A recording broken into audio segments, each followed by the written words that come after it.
Lockdown restaurant.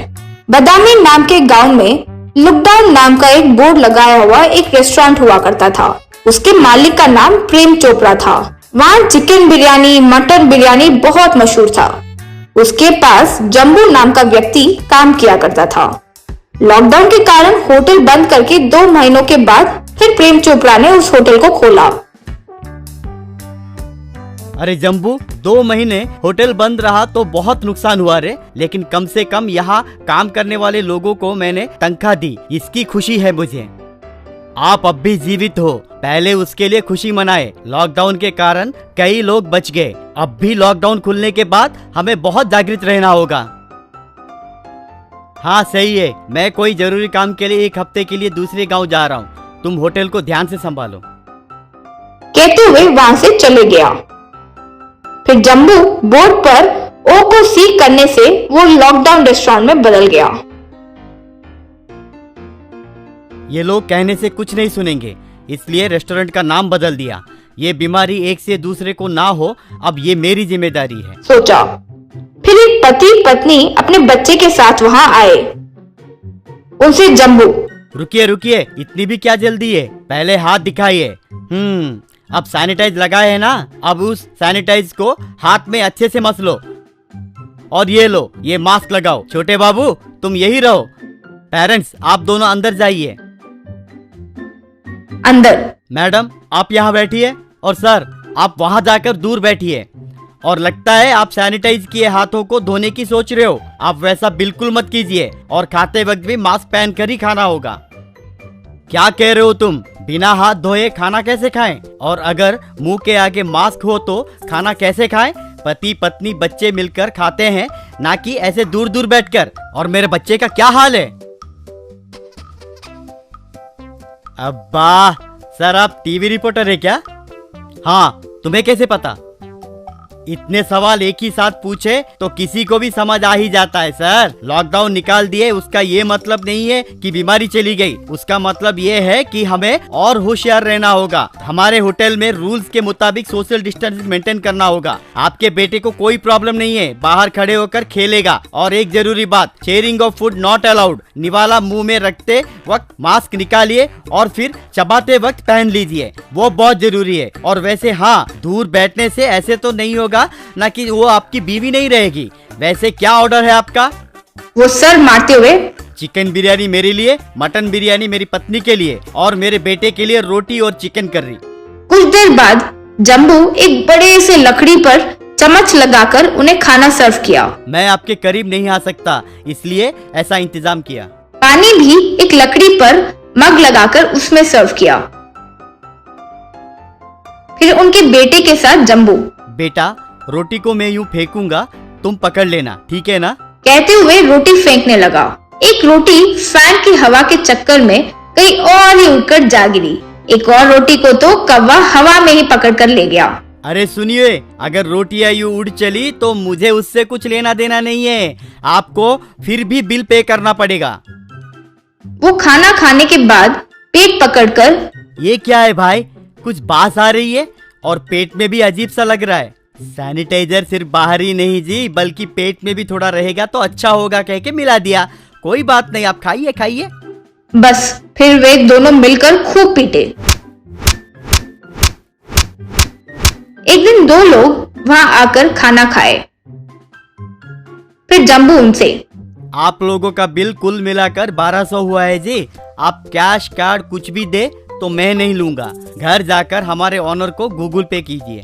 वो सब मुझे नहीं आता बाबू, और मुझे तो तुम्हारा ओनर कौन है, उसका नंबर क्या है वो भी नहीं पता। कोई बात नहीं, पैसों से ज्यादा जान प्यारी है। जब अगली बार इस तरफ आएंगे तब याद से भर देना, और वैसे ना भी दो तो चलेगा। इससे वे सब खुशी से चले गए।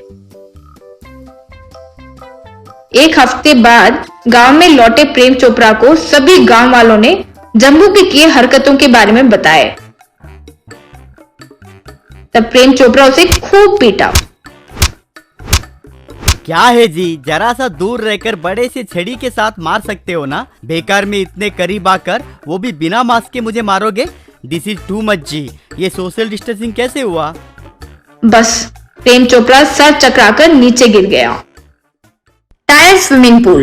एक पहाड़ी गुफा में चोरों का एक गुट रहा करता था।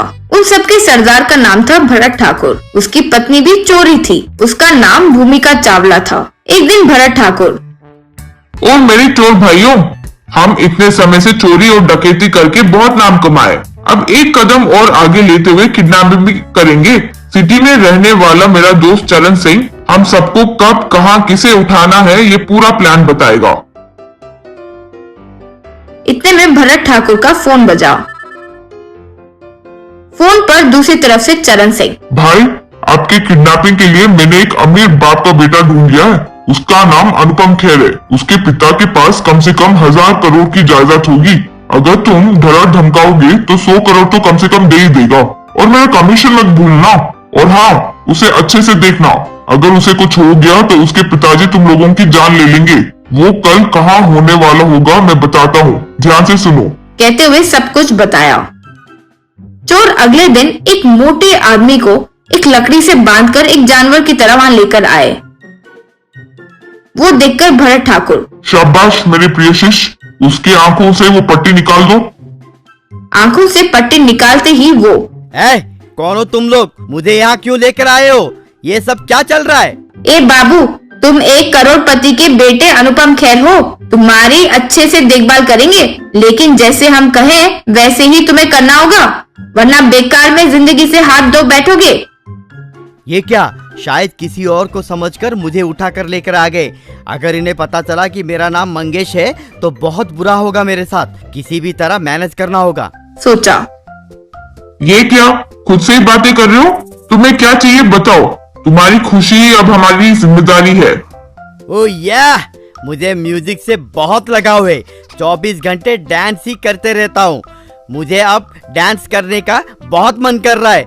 मैं अब इनके साथ नाचूंगा और आप सब लोग सिनेमा की तरह हमारे पीछे खड़े होकर नाचना। Come on come on. इस तरह वो जब भूमिका चावला के साथ डांस करने लगा तो बाकी के लोग पीछे खड़े होकर नाचने लगे।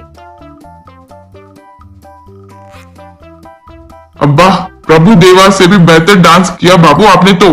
अब खुश हो ना? चलो अभी अपने डैडी के नंबर पर फोन लगाकर 100 करोड़ मांग रहे हैं, वरना कह रहे हैं कि मुझे मार देंगे, ऐसे कहो। कहते हुए अपना फोन उसे दिया। मेरा फोन मैं घर पर भूल गया हूँ। उसका कॉलर ट्यून सुनते ही इन लोगों का माइंड ब्लॉक हो जाएगा। सोचते हुए फोन लेकर, हाँ ठीक है ठीक है, कहते हुए फोन मिलाया। जब फोन बजा तो ये कॉलर ट्यून सुनाई दिया। आप जिस नंबर पर संपर्क करना चाह रहे हैं वो इस समय व्यस्त है, कृपया कुछ समय बाद प्रयास करें, कहने लगी। इस तरह वो जितनी बार भी फोन मिलाते हमेशा आप जिस नंबर से संपर्क करना चाह रहे हैं वो इस समय व्यस्त है, कृपया कुछ समय बाद प्रयास करें, कहने लगती। इससे वे सब चिढ़ गए। भरत ठाकुर के कोशिश करने पर, भूमिका चावला के कोशिश करने पर वही कॉलर ट्यून बजता था। चीची, मेरे पिताजी का फोन हमेशा बिजी ही आता है। कुछ देर बाद फिर कोशिश करेंगे। तब तक मुझे चिकन बिरयानी, मटन बिरयानी और साथ में स्कॉच विस्की बोतल भी चाहिए। ये ऑर्डर दिया। जो भी वो मांगा वो लोग लाकर उसे दिए। फिर उसे इस तरह हर दिन डांस करना, शराब पीना, बिरयानी खाना, अच्छे से खाकर सो जाना, ये सब करने लगा। जब भी फोन मिलाते आप जिस नंबर से संपर्क करना चाह रहे हैं वो इस समय व्यस्त है, कृपया कुछ समय बाद प्रयास करें, यूं आवाज आने लगती। इससे भरत ठाकुर बहुत चिढ़ गया। एक दिन मंगेश, हाँ, मुझे स्विमिंग पूल में स्विमिंग करके बहुत दिन हो गए। मुझे अर्जेंट स्विमिंग पूल चाहिए। मैं और भूमिका मिलकर स्विमिंग करेंगे। आप सब बाहर खड़े होकर तालियां बजाना, ठीक है? यहाँ तालाब है, कोई स्विमिंग पूल नहीं है बाबू। वो सब मुझे नहीं पता। आपको 100 करोड़ चाहिए या नहीं? बेचारे वे लोग एक बड़ा सा टायर लेकर आए और उसे स्विमिंग पूल की तरह बना दिए। तब वो और भूमिका चावला मिलकर उसमें जब नहाने लगे तब सब ताली मारने लगे। इतने में भरत ठाकुर का फोन बजा। सिटी में रहने वाला चरण सिंह, क्या भाई, वो करोड़पति का बेटा अनुपम खेर अभी अभी मुझे यहाँ नजर आया। आप किसे उठाकर लेकर गए हैं? चल क्या रहा है? तब भरत ठाकुर को सब समझ आ गया। तब मंगेश को पकड़कर, क्यों रे, तुम अनुपम खेर हो? तुम्हारा बाप करोड़पति है, इतनी देर से हमें बेवकूफ बना रहे थे। रे, वैसे वो फोन हमेशा कैसे एंगेज आ रहा है?